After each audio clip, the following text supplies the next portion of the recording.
கேட்கிறாரு. ஒவ்வொருத்தையும் கேள்வி கேட்கும் போது இவங்க எப்படி இருக்காங்க, அந்த ஊர்ல உள்ள வாலிபரை விட, இந்த நான்வெஜ் சாப்பிட்ட வாலிபரை விட இவங்க நல்லா அழகா இருக்காங்க, நல்லா டக்குன்னு டக்குன்னு பதில் சொல்றாங்க, பயங்கர இன்டெலிஜென்ட்டா இருக்காங்க.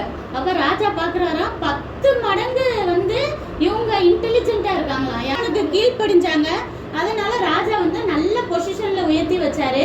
உங்களுக்கே தெரியும், தானியேலை நல்ல பொசிஷன்ல இருக்கவங்க பொறாமப்பட்டு எதுக்குள்ள போட்டாங்க, என்ன கொகைக்குள்ள போட்டாங்க, சிங்க கொகைக்குள்ள. Very good. சிங்க கெபில போட்டாங்க. தேவன் காப்பாத்தினாரா இல்லையா? நெருப்புக்குள்ள போட்ட பிறகு 3 பேரும் வெளியே வந்த பிறகு அவங்களையும் ராஜா நல்ல பொசிஷன்ல உயர்த்தி வச்சாரு. அவங்களுக்கு நல்ல கிஃப்ட், நல்ல ட்ரெஸ், நல்ல பொசிஷன் கொடுத்து கொழு மண்டபத்துல உயர்த்தி வச்சார்.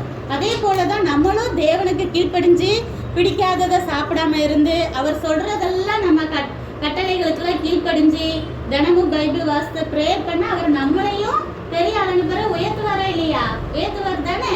நம்மளையும் உங்க ஒவ்வொருத்தரையும் தேவன் நாளைக்கு ஆசீர்வதிச்சு உயர்த்துவார். சரியா? புரிஞ்சதா?